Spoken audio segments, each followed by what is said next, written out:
বলেছিলেন আমি condensed India, ভারতবর্ষের ঘনীভূত রূপ আমি। ভারতবর্ষকে ভালোবেসে স্বামীজি হয়ে উঠেছিলেন স্বয়ং ভারতবর্ষ। সেই ভারতবর্ষকে গড়ে তুলতে দরকার ভারতীয় ধারা।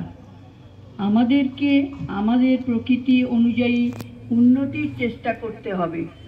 বৈদেশিক সংস্থাগুলি জোর করে আমাদের যে প্রণালীতে চালানোর চেষ্টা করছে সে অনুযায়ী করার চেষ্টা বৃথা।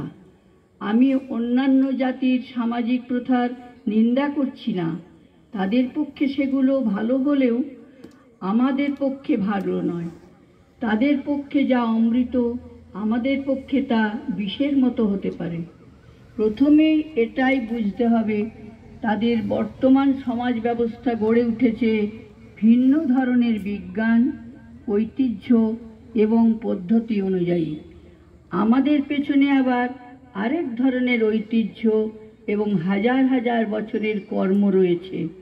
স্বভাবতই আমরা কেবল আমাদের প্রকৃতি অনুযায়ী আমাদের নিজস্ব খাতেই চলতে পারি এবং আমাদেরকে সেই রকমই করতে হবে।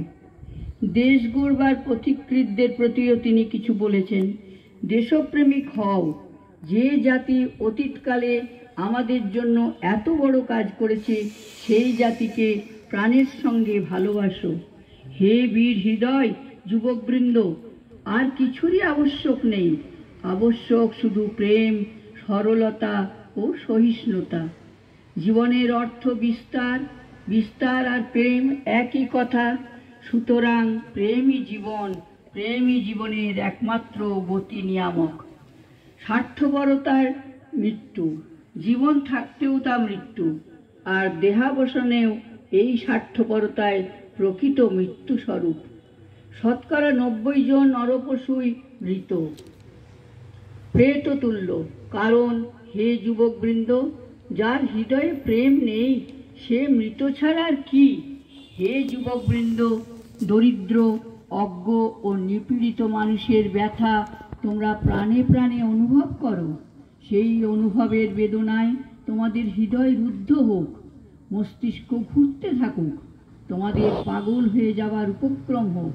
তখন গিয়ে ভগবানের পাদ ও পদ্মে তোমাদের অন্তরের বেদনা জানাও। তবেই তার কাছ থেকে শক্তি ও সাহায্য আসবে, অদম্য উৎসাহ, অনন্ত শক্তি আসবে। গত 10 বছর ধরে আমার মূল মন্ত্র ছিল এগিয়ে যাও। এখনো বলছি এগিয়ে যাও। যখন চতুর্দিকে অন্ধকার বই আর কিছুই দেখতে পাইনি তখনও বলেছি এগিয়ে যাও। এখন একটু একটু আলো দেখা যাচ্ছে, এখনো বলছি এগিয়ে যাও। বৎস, ভয় পেও না। উপরে তারকা খচিত অনন্ত আকাশমণ্ডলের দিকে সভয়ে দৃষ্টিতে চেয়ে মনে করো না তা তোমাকে পিষে ফেলবে। অপেক্ষা করো, দেখবে অল্পক্ষণের মধ্যেই দেখবে সব কিছু তোমার পদতলে।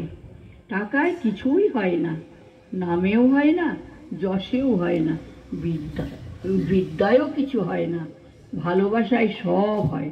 চরিত্রই বাধা বিঘ্নের বজ্র দৃঢ় প্রাচীরের মধ্যে দিয়ে পথ করে নিতে পারে। বড় হতে গেলে কোনো জাতির বা ব্যক্তির 3টি জিনিসের দরকার। নমস্কার।